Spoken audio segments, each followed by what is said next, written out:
You won't believe what my husband suggested. It completely blindsided me and almost tore us apart. It all started on a quiet Friday night. You know the kind, where you just want to relax, let go of the week's stress, and spend time with the person you love. My husband and I were at home, sipping wine, chatting about random things, and enjoying what felt like a perfectly normal evening. But then he said something that left me speechless. Out of nowhere, he asked if I'd ever thought about trying something new in our relationship. At first, I thought it was a joke and laughed it off, expecting him to do the same. But he stayed serious. He started talking about some friends of his and hinted that it could make things more exciting for us as a couple. My heart started pounding, but not in a good way. I stared at him, waiting for the punchline, some sign that he was messing with me. But his face stayed serious.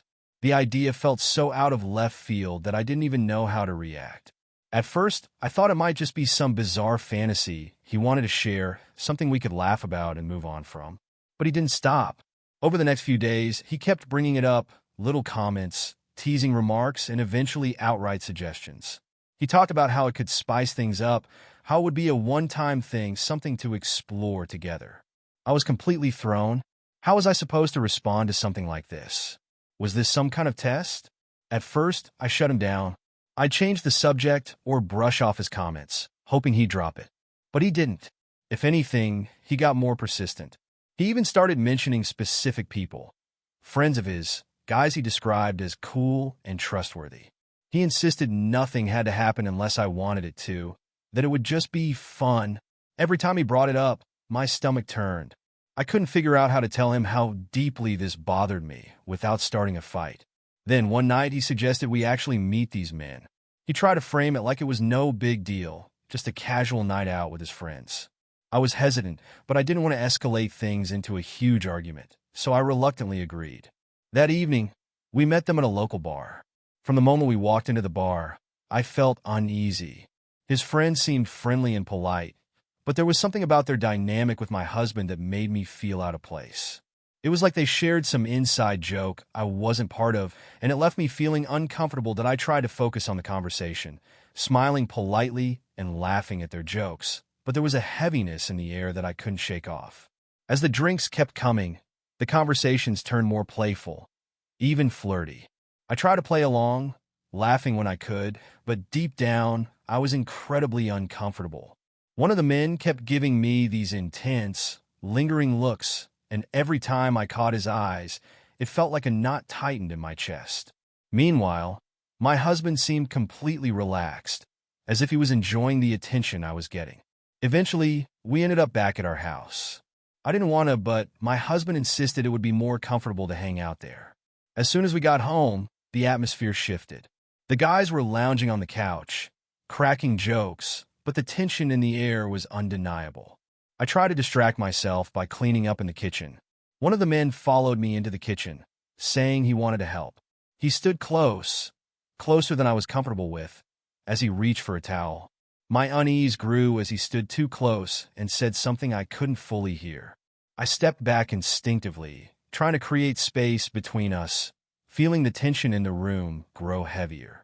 The tension in the room felt stifling, and I just wanted to get out of there. I glanced into the living room, hoping my husband would step in and shut this down. But he didn't. He just sat there, acting like nothing was wrong, like he was completely fine with the situation. That's when I realized I was on my own, and the night was heading in a direction I wasn't ready for. I felt completely trapped. I tried to play it off, pretending everything was fine, but the tension in the air was suffocating. The man kept standing too close, and his presence felt intrusive. I froze. My mind raced with questions. Should I tell him to stop? Should I call for my husband? But how would that even look? A storm of emotions swirled inside me.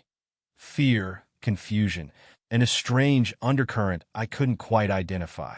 It wasn't excitement, but the adrenaline made everything feel amplified. I couldn't believe how deep I'd let myself get into this situation. I needed to get out of the kitchen, out of the house, out of this whole mess. But I couldn't seem to move. Every time I tried to make a decision, it felt like an invisible weight was holding me in place. My feet were glued to the floor, and the air in the kitchen felt heavy, almost like it was suffocating me. Meanwhile, The man wasn't backing off. The way he was looking at me made my skin crawl. He leaned in closer and whispered something, the tone alone sending chills down my spine. "You seem fine with this," he said, his casual tone making my discomfort spike. That was it. His words snapped me out of my frozen state. I backed away, bumping into the counter behind me, desperate to put some space between us without causing a scene. My heart was racing, and I felt my face flush, a mix of anger and embarrassment. I knew I had to stop this, but my thoughts were a mess, and I couldn't figure out how to handle it. I glanced at the doorway, hoping my husband would appear, sensing that something had gone too far. But he didn't. That's when it hit me. He wasn't coming. He'd put me in this situation, and now I was completely on my own. I forced myself to push past the man and made my way to the living room. My husband and the other two men were laughing, completely oblivious, or so it seemed, to the panic swirling inside me. My husband looked up and smiled at me like everything was perfectly normal. Or maybe he did know, and just didn't care. I couldn't tell anymore. I sank down on the edge of the couch, gripping the cushion so tightly my knuckles turned white. My mind kept replaying what had just happened in the kitchen. How close I'd come to losing control of the situation. The fear and anger churned inside me. I wanted to say something, to tell my husband this wasn't fun, this wasn't okay. But no words came out. The night dragged on, every moment feeling heavier than the last. The men kept drinking, laughing, and joking, while my husband continued to act like this was all completely normal. But it wasn't. Nothing about this was normal. I sat there in silence, replaying the kitchen moment in my head, my frustration growing with each passing second. Finally, after what felt like an eternity, the men got up to leave. Relief washed over me as they walked out the door. For the first time that night, I felt like I could breathe again. But the tension wasn't gone. It lingered, simmering beneath the surface. As soon as the door shut, I turned to my husband. He was still smiling, like he'd just hosted the perfect evening. I couldn't hold it in any longer. "What was that?" I asked, my voice trembling. "What do you mean?" he replied, his tone casual, like he genuinely didn't understand what I was talking about. "That," I said, motioning toward the door where his friends had just left. "What were you thinking?" He shrugged, his nonchalant demeanor making my anger boil over. "It was just a bit of fun. You didn't have to do anything you didn't want to." "Fun?" He called that fun. I couldn't believe what I was hearing. "Fun?" I repeated, my voice rising. "You call that fun? You put me in a situation where one of your friends was all over me, and you just sat there like it was no big deal." His smile faded, and for a moment, I thought he was starting to understand. But instead of apologizing, he got defensive. "I thought you were into it," he said. "You didn't say anything. You didn't stop him. That was a breaking point." "I didn't know how." I shouted. "I didn't know what to do. You're my husband. You're supposed to protect me, not throw me into situations like that." We argued for what felt like hours. I tried to explain how uncomfortable I'd been, how close things had come to crossing a line I wasn't willing to cross. But he brushed it all off, insisting it was just a fantasy, that I could have stopped it at any time. He didn't get it. He didn't understand how trapped and powerless I'd felt in that moment. By the time the argument ended, I was shaking. My husband stormed off to the bedroom, leaving me alone in the living room. I sat there in the silence, staring at the empty wine glasses and the scattered remnants of a night that had nearly destroyed everything. I felt betrayed, confused, and deeply hurt. This wasn't what a marriage was supposed to be. As the quiet of the house settled around me, my mind kept spinning, unable to make sense of what had just happened, or what I was supposed to do next. I couldn't stop thinking about what had happened in the kitchen. Every moment replayed in my mind. The way the man stood too close, the tone of his words, and the fact that my husband sat in the other room, acting as if nothing was wrong. How could he not see the danger in what he was doing? How could he so recklessly push me into something like that? The tension in the house felt unbearable. Needing a moment to collect myself, I got up and went to the kitchen, hoping that doing something as simple as cleaning up would help settle my nerves.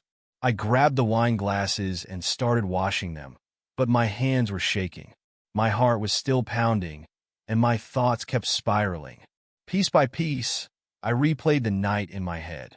The way he had suggested the idea and the way his friends behaved made me feel like I was part of a situation I didn't agree to.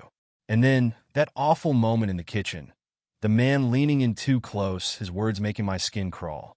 I hated myself for not speaking up sooner, for not putting a stop to it before things escalated. As I stood at the sink, staring out the window into the dark night, the house felt unnervingly quiet. But it wasn't peaceful. It was cold, empty, and unfamiliar. Something had shifted between my husband and me that couldn't be ignored. He had crossed a line, and there was no undoing it. I took a deep breath and headed to the bedroom. My husband was already in bed, scrolling on his phone like nothing had happened. He didn't even look up when I walked in. I stopped in the doorway, watching him, trying to understand how he could be so unaffected. Did he truly not see the damage he'd done? Or did he just not care? Finally, I broke the silence. "We need to talk," I said, my voice quiet but firm. He glanced up, raising an eyebrow. "About what?" he asked, feigning ignorance. "About tonight," I replied, sitting down on the edge of the bed. "About what you did." He sighed and put his phone down. "I already told you it was just a bit of fun. You didn't have to do anything you didn't want to." Those words lit a fire in me. I shook my head, my anger bubbling to the surface. "You don't get it," I said, my voice trembling. "You put me in a situation where I felt trapped. You didn't care about how I was feeling. You were too busy chasing some fantasy to stop and think about what it was doing to me." He frowned and sat up slightly, his expression hard to read. "I thought you were okay with it," he said. "You didn't say no." I didn't know how. The words burst out of me, raw and unfiltered. I didn't know how to say no without ruining everything, without making it even more awkward. I trusted you, to protect me, to look out for me. And instead, you put me in a position where I almost did something I'd regret for the rest of my life. For a moment, I thought he might finally understand. Maybe he'd apologize, admit he was wrong, and try to make things right. But when he spoke, his voice was cold. "You're overreacting," he said. "Nothing happened. You're making a big deal out of nothing." That was it. I couldn't do it anymore. I couldn't pretend this was okay. Couldn't keep convincing myself that our marriage was okay. He'd pushed me too far, and there was no coming back from it. I stood up, grabbed my phone, and headed for the door. "Where are you going?" he asked, his tone sharp now. I paused in the doorway, my back to him. "I need some space," I said, my voice steadier than I felt. "I need to figure out what I want. Because right now, I don't think I can do this anymore." He didn't say anything, and I didn't look back. I walked down the hallway, out the front door, and into the cool night air. Taking deep breaths, I tried to calm the storm of emotions inside me. For the first time in hours, I felt like I could think clearly. As I stood under the stars, I realized something. I had spent so much time focusing on what he wanted, trying to please him, that I'd completely lost sight of what I needed, of what I deserved. And I wasn't going to let that happen again. I started walking down the street, away from the house, away from him. I didn't know what the future would look like, but I knew one thing for sure. I was done being pushed around. I was done feeling trapped in someone else's game. From now on, I was going to take control of my own life, my own choices. And I wasn't going to let anyone force me into something I didn't want ever again.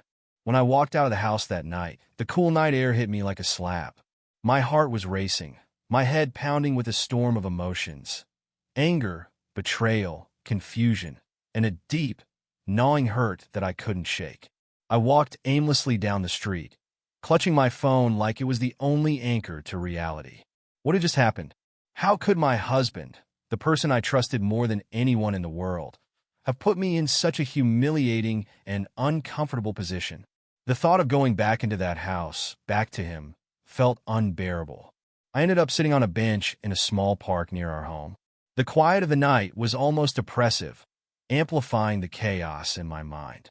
I replayed the events over and over. The way he had casually suggested something so outrageous, the way his friends looked at me, the way he sat back and let it all happen. For the first time in years, I felt like I didn't know who my husband truly was. I needed space. I needed to think. I called my best friend, Clara, someone who had always been my voice of reason. She answered groggily, but immediately picked up on the panic in my voice. "Come over," she said without hesitation. "You can crash here for as long as you need." Clara greeted me at her door with a warm hug, and for the first time that night, I felt a sense of safety. We sat in her living room, and I poured out everything. What he had said, how he had pressured me, how his friends had acted, and how abandoned I felt in my own marriage. Clara listened without interrupting, her expression shifting from shock to anger on my behalf. When I finished, she sighed and said, "You deserve better than this." He crossed a line, a big one. Her words stuck with me. For so long, I had been trying to make our marriage work, bending over backward to meet his needs, to make him happy. But now I realized how little he had cared about my feelings, how his selfishness had overshadowed our entire relationship. I stayed at Clara's that night, and for the next few days, I avoided going home. My husband called and texted, at first asking where I was, then demanding that I come back so we could talk it out. But the thought of facing him, of hearing him minimize what had happened, made my stomach turn. Instead, I took the time to think about what I truly wanted. I reflected on our relationship, not just the good moments, but the times when I had felt overlooked, unimportant, or even taken for granted. Slowly, a painful truth began to settle in. This wasn't the first time he had dismissed my feelings. When I finally went back to the house, I had already made up my mind. The moment I stepped inside, I felt the suffocating weight of everything that had happened. My husband was sitting on the couch, scrolling on his phone, acting as if nothing had changed. "You're back," he said, looking up with a mixture of relief and irritation. "Can we finally talk about this?" I stayed standing, my arms crossed. "Yes, we can. But first, you need to understand how much damage you've done." His expression hardened. "Damage? I think you're blowing this out of proportion. Nothing even happened." That was the moment I realized there was no saving this. His complete lack of accountability, his refusal to acknowledge how deeply he had hurt me. It was the final nail in the coffin. "You don't get it," I said, my voice trembling but firm. "You don't understand how humiliating and demeaning it was for me. You put me in a position where I felt completely trapped, and you didn't care. You were too busy chasing some fantasy to even notice how uncomfortable I was." He started to argue, but I held up my hand to stop him. "I'm done, Mark. I can't do this anymore. I can't be with someone who doesn't respect me, who doesn't protect me, who doesn't see me as an equal partner." His face went pale. "You're not serious." "I am," I said, my voice steady. "I'm leaving." Leaving wasn't easy. I stayed with Clara for a while as I looked for a place of my own. Mark tried to contact me repeatedly, calls, texts, even showing up at Clara's apartment once. Each time, I held firm. During those weeks, I went through a roller coaster of emotions. Grief for the life I thought we had, anger at his betrayal, fear of starting over. But there was also a growing sense of relief. For the first time in years, I felt like I was taking control of my own life. I focused on myself in ways I hadn't before. I started therapy to process the trauma and to understand why I had stayed in a relationship where my needs were often ignored. I reconnected with old friends and rediscovered hobbies I had put on hold for the sake of our marriage. Each day, I felt a little stronger, a little more like myself. One afternoon, a few months after leaving, I found myself sitting in a cozy cafe, journaling about my journey. I looked around and realized how far I had come. I wasn't the same person who had walked out of that house on our anniversary night. I was stronger now, more confident, more aware of my own worth. Mark had been a chapter in my life, but he wasn't the whole story. I had thought that our marriage defined me, that being his wife was my identity. But now I knew better. I was so much more than that. When I got up to leave, I felt a quiet sense of peace. My future was uncertain, but for the first time in years, I felt ready to embrace it on my own terms. As I walked out into the sunlight, I realized something important. Leaving wasn't just about walking away from him. It was about walking toward myself, toward the life I deserved. And I wasn't looking back.